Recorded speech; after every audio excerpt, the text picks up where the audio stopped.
And welcome back to Holden's Golden Age of Wargaming. And we are ready to go with the first turn, French side of the first scenario of Soldiers Tactical Combat in 1914 to 15.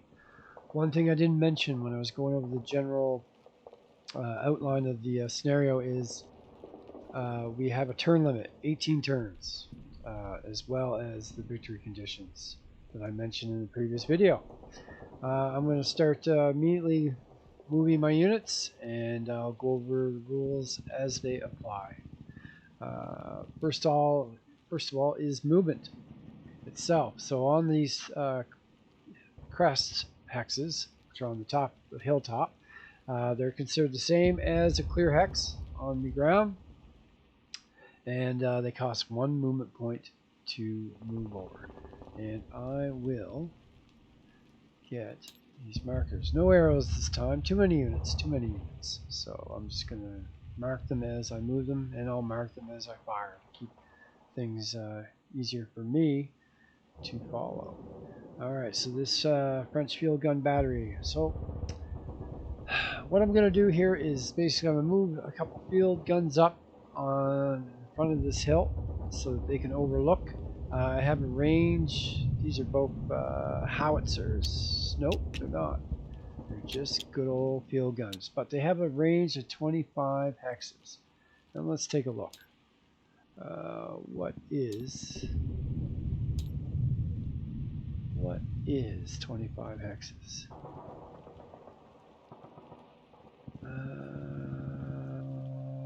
It's almost to the edge of the board, going straight out.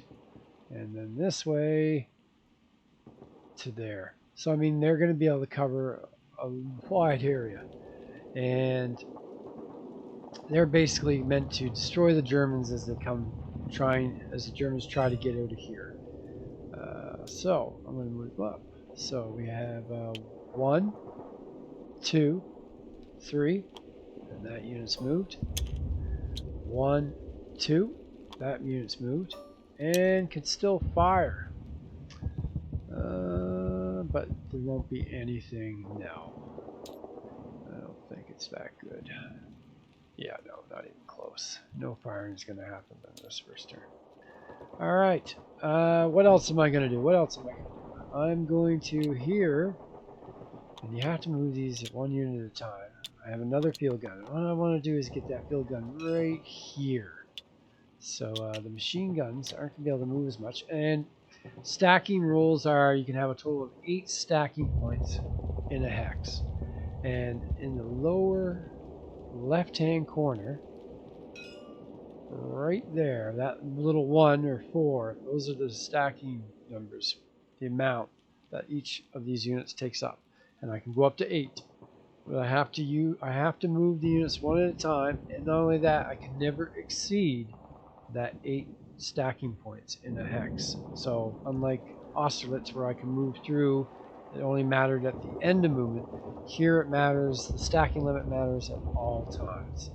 Alright, so here we go. This machine gun's going to go 1 to get on the road, and then roads and towns. So most towns already have roads through them. The movement cost is only half. So that's 1, 2, 3, 4, 5. So these 2 machine guns are going to move there. Then the field gun is going to go the same way. It's going to go 1, 2, 3, 4. And then it's going to move into the woods. And woods cost 2 movement points. So 5, 6 to get there. And let's mark these as moved. Okay, that was the easy. So the other thing I'm going to do is, now I'm not sure. Should I take the machine guns? I'm going to leave some of the machine guns here to defend. But I would like to get the machine guns seem to be very effective at destroying enemy units. So I'm going to try to take a few with me as I try to make my way to that corner. So we have 1, 2, 3, and we're going to go here. And I have a total of 4 machine gun units there, or sections. I am stacking at this point. However, reading the rules, and as I'm sure anyone that's played the game is aware, at least I believe is that once I get into contact with the enemy, there will be no stacking. As far as I can see with the rules where you target a hex and then all units get destroyed or disrupted in a hex, I figure the best thing to do is to give the enemy as many targets as possible so they can't possibly fire and everything. So as soon as I get into contact with the enemy, that's it. I'm going to wait a minute here. That's good, right? Yes, that is good. Okay. This new stacking rule. Yeah, 4. I'm worried that I have made it so I can't let my enemies through, but no, I'm fine. Okay. Lots to get used to here. Lots to get used to here. Okay, so the cavalry's going to go up as far as it can. We're going to try to make it to this town. We're going to stay on the road, but this woods might come in handy here eventually. This might be too aggressive. We'll find out. We already know my reputation playing the French. Way too aggressive. So 1, 2, 3, 4, 5, 6, 7, 8. That's as far as that cavalry can go. Now the other cavalry could go right on top of it. I'm not going to do that. I figure that is way too close, so we're not going to stack units once we get past these woods as far as I can tell. So I'm going to go all the way up here right in behind. And then this cavalry is going to do the same thing right in behind. And same with this cavalry. Okay. I think now I'm left with just the infantry. So this is... Now, do I funnel everything through here and then also will the Germans send forces down this way? So I will send a couple units to the south. So we're going to go 1, 2, 3, 4, 5. And our infantry, so basically the upper left corner is the attack value. The upper right hand corner is the range. And then the bottom lower right number is the movement value of that unit. And the little number, as I already said, is a stacking amount. And also remember the infantry, for example, if they are one hex, if they're in an adjacent hex, they'd get to double their attack strength. So, but looking at the French infantry, and then looking at the German infantry, we see that they have less than half the firepower. So that is easily why we have twice as many units from what I can tell. Anyways, it looks like we have about twice as many units. And we're going to need them as the French. So 1, 2, 3, 4, 5. We're going to move them there. All right, I think that's enough to head down to the south. The rest are going to go through here. So I've left it so... Let's see here. We got 1, 2, 3, 4. And we can put 1 here. Because none of the rest are going to be able to get this far. So, just looking at the situation here. The Germans are all down there.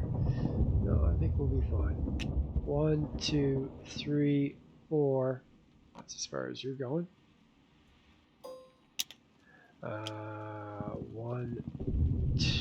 1, 2, 3, 4. 1, 2, 3. So now we're just basically going to line up on that road. Now there might be some that will come down this way. Let's see. 1, 2, 3, 4, 5. Let's send these two that way. And we'll go across that canal. So canal is, it only costs 1 movement point to go in to a canal, but it costs 3 movement points plus the cost of entering the hex to leave the canal. So it will only cost this infantry 1 point to go into the canal here, but it would cost 4 points, 4 movement points to go there. And the other thing I haven't mentioned as of yet is most units if not all. They need to keep 2 movement points to be able to fire. So if I move my infantry like I am right now, all using all their movement points are very, very close to, they can't fire. I have to hold back. It's almost like action points, where I have to hold back 2 movement points worth of movement in order to let that unit fire in the fire phase that's supposed to follow this movement phase. So where I don't think I won't be firing this first turn. I'm not worried about it. But after this, if I want to fire with a unit, I need to reserve 2 movement points. Now, field guns, howitzers, they don't. If they move at all, they can't fire. However, there is an exception to that, and that is the French artillery. The French artillery, as long as they have 4 movement points left, can fire. So I could actually move these field guns 2 movement points and then fire. So, but I don't foresee me moving them much now that they're up where I want them on that hill. Alright, so I'm just debating, do I go across this canal? That's going to be 4 movement points. It's basically a whole turn to get out of there. Is that quicker than going through here? I think it is. So 1, 2, 3, 4. I'm going to move 2 of the infantry in here. And then I think the rest are going to move just up to get over the bridge here. Oh, and that is the other thing about canals. If you're in a canal, it only costs 1 movement point to move along the canal. But then, as I said, that 3 movement points plus the cost to enter the hex, its normal cost, to leave the canal. But if you get to a bridge, like right here, then it only costs you 1 movement point to get out. Or just the normal, if you're here, if you make it in the canal here, then you can just pay the normal movement cost to leave it. So that is definitely useful. I think I'm just going to line the rest of these guys up. Well, obviously I can make it with them all. So I'm just going to line them up here. As I said, I'm stacking. And these guys are going to go here. And these guys are here. Here. And here. Well, that is my first turn as the French. There's no firing that I can do. Everything's out of range. However, the Germans definitely might be able to fire in their first turn. These poor cavalry that are coming up the road. And I think I've gone over all the rules that apply to what I was doing there. Yeah. So that is it for the French's first turn. Next time we'll be back with the Germans' first turn. That should be a very quick video. And then after that, I imagine most of the dying will begin as I attempt to master the rules and mechanics of soldiers' tactical combat in 1914 to 1915. Have a good night. Take care. And I'll see you next time.